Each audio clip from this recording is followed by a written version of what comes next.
Welcome back. आप देख रहे हैं बनो अपना फाइनेंस मिनिस्टर। मैं हूं आपके साथ कविता थपलियाल और हमने शो पर आज इंश्योरेंस के तमाम मुद्दों को शामिल किया है। चर्चा में आगे बढ़ते हैं और अब बात होगी आपके हेल्थ इंश्योरेंस की।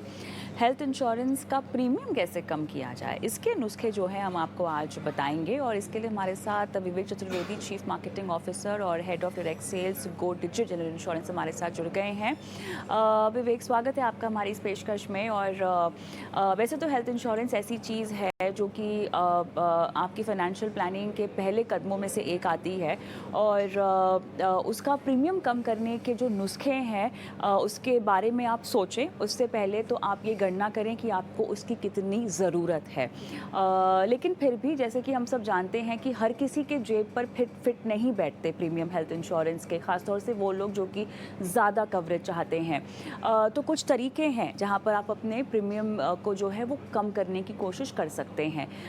बताएं, पहला टिप आप क्या देंगे विवेक? थैंक्स कविता। कविता, पहला टिप तो मैं ये दूंगा कि जब आप एक हेल्थ इंश्योरेंस का प्रोडक्ट खरीद रहे हैं, सो मार्केट में बहुत टाइप के प्रोडक्ट्स अवेलेबल हैं। स्टार्टिंग विद बेस प्रोडक्ट भी होते हैं और कुछ बहुत ही प्रीमियम प्रोडक्ट्स भी होते हैं। तो अगर आप एक 40 ईयर ओल्ड 45 ईयर ओल्ड हैं और अगर आप अभी एक हेल्थ इंश्योरेंस खरीद रहे हैं, तो केवल इस पे नहीं जाइए कि आप अभी कितना पे करेंगे। आपको ये भी देखना चाहिए कि हेल्थ इंश्योरेंस थोड़ा लॉन्ग टर्म के लिए होता है, तो आप 15 साल के बाद या 20 साल के बाद प्रीमियम क्या होगा। तो एक तो छोटा सा टिप तो ये भी है कि जब आप अपना प्रीमियम देख रहे हैं, उस कंपनी का ये भी देखिए कि 60 साल की उम्र पे वो प्रीमियम कितना चार्ज कर रही है। और अगर आप थोड़ा सा मैथ्स करेंगे तो आप ये देख सकते हैं कि 10% का इन्फ्लेशन भी ले लें तो प्रीमियम कितना होगा। तो पहला टिप ये होगा कि प्रोडक्ट बहुत बहुत ही ज्यादा प्रीमियम प्रोडक्ट मत लीजिए, बहुत ही महंगा प्रोडक्ट मत लीजिए। कुछ कवरेजेस हैं जो वो होनी चाहिए एक प्रोडक्ट में। जैसे सम इंश्योर्ड आपको हाई लेना चाहिए। अभी के लिए सम इंश्योर्ड 5 लाख का भी सफिशियंट होता है, क्योंकि एवरेज क्लेम जो आता है ज्यादातर वो 60,000 70,000 1-1.5 लाख तक आता है। बट 10-15 साल के बाद वही क्लेम 8 लाख 7 लाख का भी हो सकता है। तो आपको मिनिमम 10 लाख से लेके 20 लाख तक का सम इंश्योर्ड देखना चाहिए। उसके साथ साथ आपको देखना चाहिए कुछ कॉम्प्रोमाइज नहीं करें अपने उस पे। जैसे कि रूम रेंट पे कॉम्प्रोमाइज नहीं करें। ऐसा नहीं होना चाहिए कि हमने पॉलिसी में ले लिया कि 5,000 रुपए का रूम रेंट पे लिमिट है, बट 5 साल के बाद हर रूम में भी 10,000 का मिल रहा है। तो रूम रेंट पे लिमिट नहीं होना चाहिए। क्यूमुलेटिव बोनस होना चाहिए, बट ऐसा नहीं चाहिए कि हमें 300% 400% क्यूमुलेटिव बोनस मिल जाए। 50% 100% का क्यूमुलेटिव बोनस अच्छा होता है। प्लस अगर आप केवल एक ऐसे प्रोडक्ट पे जाएंगे जहां पे क्यूमुलेटिव बोनस हो गया, सम इंश्योर्ड हाई है, बट कुछ फैंसी चीजें नहीं है, लाइक फ्री में हेल्थ चेकअप कभी मिल रहा है आपको, या एम्बुलेंस पे कोई लिमिट नहीं है, वो सब करने का जरूरत नहीं है। क्योंकि होगा क्या कि अभी उसका प्रीमियम ठीक लगता है, 5 साल 10 साल के बाद इन्फ्लेशन के बाद हो सकता है कि वो प्रीमियम अफोर्डेबल ना रहे। सो पहली टिप तो ये है, बहुत ही ज्यादा फैंसी प्रोडक्ट मत चूज कीजिए। 3-4 चीजें एक बेसिक होती हैं एक हेल्थ इंश्योरेंस प्रोडक्ट में, वो होनी चाहिए। लिमिट्स नहीं होनी चाहिए, बट उसके अलावा आपको बहुत सारी कवरेजेस लेने की जरूरत नहीं है। बिल्कुल। तो बेसिकली कहने का मतलब ये है कि आप एक बेसिक वनीला हेल्थ कवर लें जो कि तमाम बुनियादी चीज़ों को कवर करता है। अच्छा, कोपे का ऑप्शन कितना किफ़ायती हो सकता है, कितना फ़ायदेमंद हो सकता है विवेक? तो कविता, जैसे मैंने पहले वो बेसिक पे बोलूंगा, तो बेसिक में भी ऐसा नहीं कि आप लिमिट वाले प्रोडक्ट लें जिसमें बहुत सारी लिमिट है। मार्केट में बहुत सारे प्रोडक्ट्स हैं जो लिमिट्स नहीं लगाते हैं। कि किसी से कैटरेक्ट करवाना है तो लिमिट नहीं है। अगर आपको कहीं किसी हॉस्पिटल में जाना है, अब जैसे आप दिल्ली में एम्स में जाना है, तो कोई रूम पे लिमिट नहीं है, आईसीयू में जाने में लिमिट नहीं है। तो वैसे लिमिट्स नहीं होने चाहिए प्रोडक्ट में। बट उसके अलावा बहुत सारी चीजें कवर करने की जरूरत नहीं है। दूसरी चीज है जो आपने कोपे बोला, तो कोपे में का डिसएडवांटेज ये होता है कि अगर आपने से 20 लाख रुपए का सम इंश्योर्ड लिया है और आपका क्लेम 20 लाख का आ गया, और आपका 20% का कोपे है, तो 4 लाख आपको अपनी जेब से देना पड़ेगा। तो कोपे की जगह पे एक्चुअली मार्केट में एक फिक्स डिडक्टेबल करके ऑप्शन आते हैं, आपको वो लेना चाहिए। फिक्स डिडक्टेबल में क्या होता है कि आपने 10,000 रुपए का डिडक्टेबल ले लिया, तो चाहे क्लेम कितना भी बड़ा हो, आपको केवल अपनी जेब से 10,000 रुपए देना है। बाकी जो क्लेम है वो इंश्योरेंस कंपनी देगी। उसमें क्या होता है, क्योंकि ऑन एन एवरेज क्लेम तो 50-60 हजार के ही आते हैं एवरेज में। तो अगर आपका क्लेम ज्यादा बड़ा भी आ गया, तो आपकी लाइबिलिटी लिमिटेड है, आपको केवल 10,000 ही देना है। दूसरा, बिकॉज इंश्योरेंस कंपनी के लिए 10,000 on average claim size of 60-70 thousand is decent amount of money. तो आपको डिस्काउंट अच्छा मिल जाता है। आपका प्रीमियम 12 से 15% के आसपास कम हो जाता है अगर आप एक छोटा सा फिक्स डिडक्टिबल ले लें। तो उसमें दोनों साइड हो जाता है कि आपको डिस्काउंट भी मिल गया 15-20% का, और साथ में अगर बड़ा क्लेम आया तो आपका जो वो हिस्सा है वो केवल 10,000 रुपए का रहा। कस्टमर आपको कोपे में की तरह प्रो रेटा नहीं देना पड़ा कि अगर 10 लाख का 20 लाख का क्लेम आया तो 20% कोपे में मुझे 4 लाख देना पड़ रहा है, तो वो उससे आप बच भी जाते हैं। अच्छा, विवेक, बहुत सारे लोग इंडिविजुअल और फैमिली फ्लोटर प्लान्स को लेने में थोड़े से कंफ्यूज रहते हैं, और फैमिली फ्लोटर उनको थोड़ा से किफ़ायती भी लगते हैं, लेकिन ये किस तरह से किफ़ायती होते हैं? इसमें भी तो कुछ रेड फ्लैग्स होंगे जिनका शायद आपको ख्याल रखना होगा। तो अगर आप एक अच्छा हाई सम इंश्योर्ड ले रहे हैं तो एक्चुअल में ना आपको फिर वरी नहीं करना पड़ता है कि मैंने फ्लोटर लिया है, इंडिविजुअल लिया है, क्या मेरी कवरेजेस सफिशिएंट है। बिकॉज जैसे जैसे सम इंश्योर्ड आप बड़ा लेते हैं, सब कुछ उसके अंदर कवर हो जाता है। तो अगर आप 20 लाख का सम इंश्योर्ड लेते हैं तो आपकी अगर 4 लोगों की फैमिली भी है तो 20 लाख का सम इंश्योर्ड सफिशिएंट होता है। अगर आप 20 लाख का सम इंश्योर्ड ले रहे हैं तो उसमें एक क्यूमुलेटिव बोनस होगा।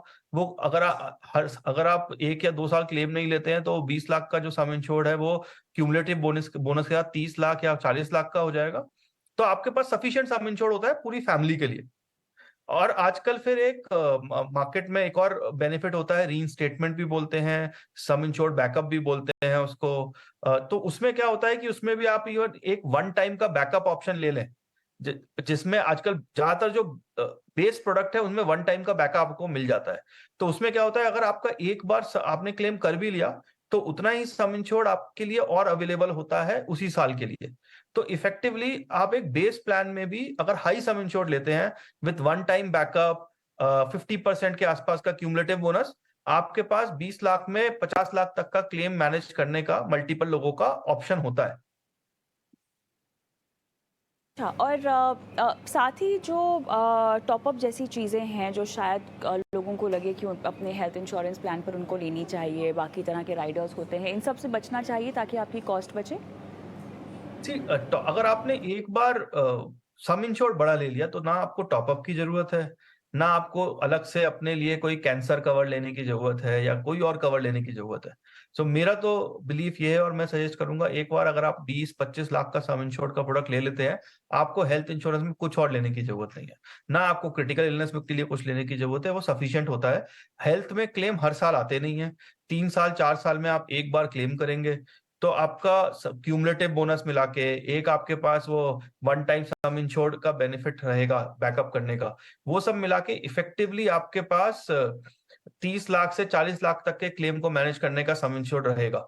वो अगर आप ऐसे प्लान चूज करते हैं, जो महंगे प्लान है और जो सस्ते प्लान है, उनमें ऑलमोस्ट 50 से 60% का प्रीमियम का डिफरेंस हो सकता है।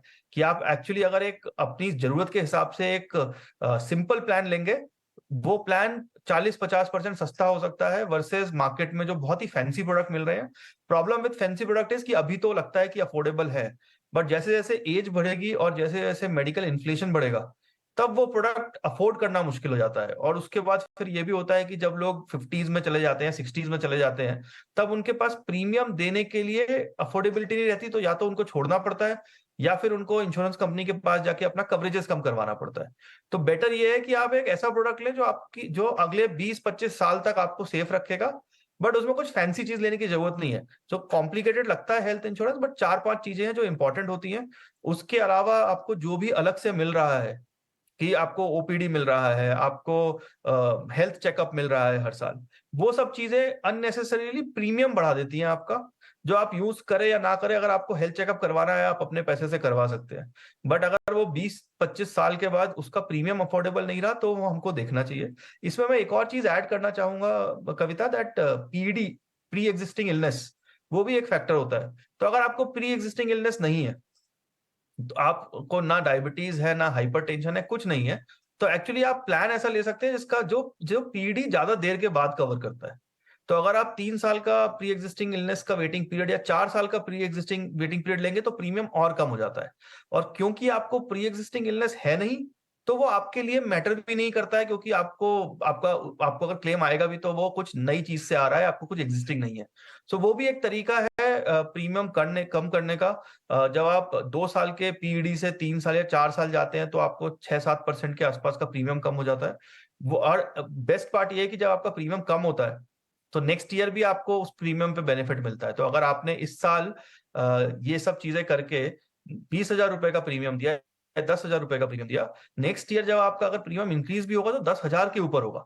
बट अगर आप बहुत सारी चीज़ें ऐड करके, फ्रिल्स ऐड करके, लोअर प्री एक्जिस्टिंग इलनेस के वेटिंग पीरियड लेके 20,000 का वेटिंग प्रीमियम देते हैं, सो नेक्स्ट ईयर जब कुछ भी इंक्रीज़ होगा प्रीमियम में, वो 20,000 के बेस पे होगा। तो वो देखना चाहिए कि जब आप प्रोडक्ट ले रहे हैं तो सिंपल प्रोडक्ट और बेटर प्रोडक्ट, ज्यादा फैंसी चीज नहीं लेनी चाहिए, लिमिट्स नहीं लेनी चाहिए। प्लस इसके साथ साथ आजकल कंपनीज कुछ डिस्काउंट्स भी देती है, तो आपको देखना चाहिए क्या आप उन डिस्काउंट्स के लिए एलिजिबल है। तो वो हम्म। डिस्काउंट हर इंश्योरर टू इंश्योरर वेरी करते हैं। कुछ डिस्काउंट के बारे में मैं अभी बात करूंगा, जैसे कि अगर आपका क्रेडिट स्कोर बहुत अच्छा है, तो जैसे हमारी कंपनी है डिजिट हो गई, अदर कंपनीज भी हैं जो क्रेडिट स्कोर अच्छा है तो वहां पे डिस्काउंट मिलता है आपको। सिमिलरली अगर आपके पास उसी इंश्योरेंस कंपनी से कोई और पॉलिसी है तो आपको डिस्काउंट मिल सकता है। अगर आप अलग जोन में रहते हैं, तो दिल्ली का जैसे दिल्ली हो गया, बॉम्बे हो गया, वहां पे हॉस्पिटलाइजेशन का खर्चा ज्यादा है। बट अगर आप जबलपुर पे रहते हैं, आप ग्वालियर में रहते हैं, होशियारपुर में रहते हैं, कोयम्बटूर में रहते हैं, तब आपको एक जोन का डिस्काउंट भी मिलता है। वहां पे एक चीज आप देख सकते हैं कि अगर आपको गलती से जोन 1 में जाना पड़ा किसी कारण से, तो क्या कंपनी कुछ कोपे लगाएगी या कंपनी नहीं लगाएगी, वो एक आप चेक कर सकते हैं। दैट कि बेटर ये है कि मेरे पास अगर कोपे नहीं लगेगा, तो अगर मैं से जबलपुर में भी हूं और मुझे दिल्ली में एम्स आना पड़ा, तो मैं एम्स आ सकता हूं और मेरे को एक्स्ट्रा जी कुछ नहीं देना पड़ेगा। तो वो जी एक चेक ले जी सकते जी। हैं आप। इसके अलावा मल्टी ईयर डिस्काउंट भी होता है। अगर अगर आप एक बार में पे कर सकते हैं, तो अगर 3 साल का आप पे करते हैं तो आपको 10% का डिस्काउंट और मिल जाता है। तो वो एक और डिस्काउंट है जो जो कस्टमर ऑप्ट कर सकते हैं। सो अगर चलिए, आप तो सब कुल मिला डिस्काउंट के देखें, 20 से बिल्कुल 30% का डिस्काउंट भी मिल सकता है, अगर आप कंपनी का एक बार जाके देखें तो वो क्या-क्या डिस्काउंट दे रही है।